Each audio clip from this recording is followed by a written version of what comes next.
Kawan-kawan yang dirahmati oleh Allah sekalian, Nabi Ilyas alaihissalam adalah termasuk nabi-nabi di kalangan Bani Israel. Firman Allah Subhanahu wa taala dalam surah Asy-Syafa'at ayat 123 hingga 132. Nabi Ilyas alaihissalam diutuskan kepada ahli Ba'laba barat kota Damsyik.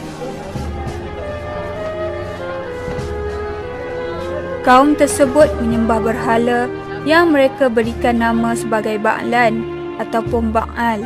Menurut buku Kisah Syul Anbiya, yakni Kisah Para Rasul, mengatakan bahawa nama berhala itu diambil daripada nama seorang wanita yang bernama Ba'al.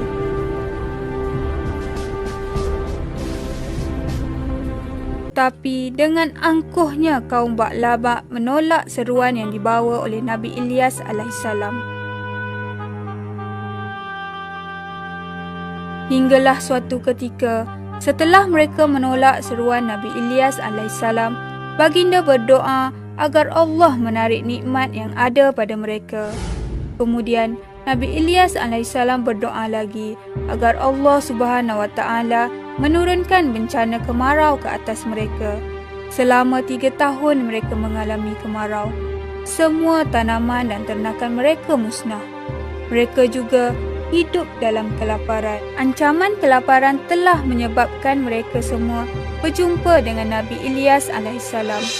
Mereka menyatakan kesedaran dan beriman kepada Allah Subhanahu wa taala.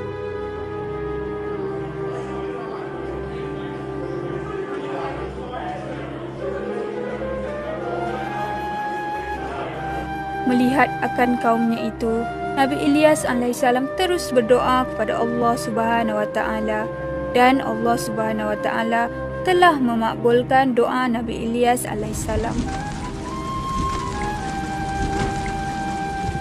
Maka turunlah hujan yang lebat sebagai rahmat daripada Allah kepada mereka.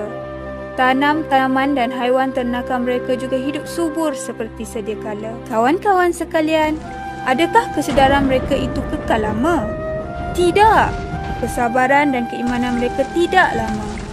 Mereka kembali ingkar kepada perintah Allah Subhanahu wa taala. Maka datanglah kembali azab Allah yang lebih pedih lagi jika dibandingkan dengan azab yang terdahulu.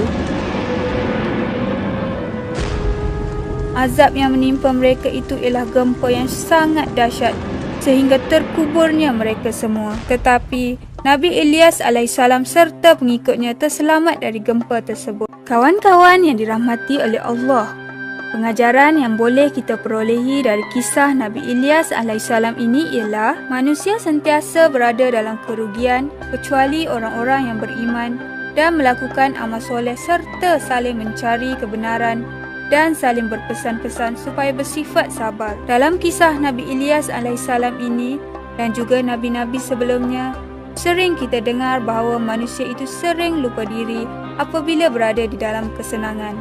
Apabila susah menimpa diri, barulah ia ingat kepada Allah dan mahu beriman kepadanya. Dan yang lebih malang lagi, walaupun ditimpa kesusahan, maka lagi ingkar pada perintah Allah Subhanahu wa taala, malah sanggup mencabar kekuasaan Allah Subhanahu wa taala. Adakah kita semua ingin jadi seperti umat yang terdahulu yang telah dimusnahkan oleh Allah Subhanahu wa taala?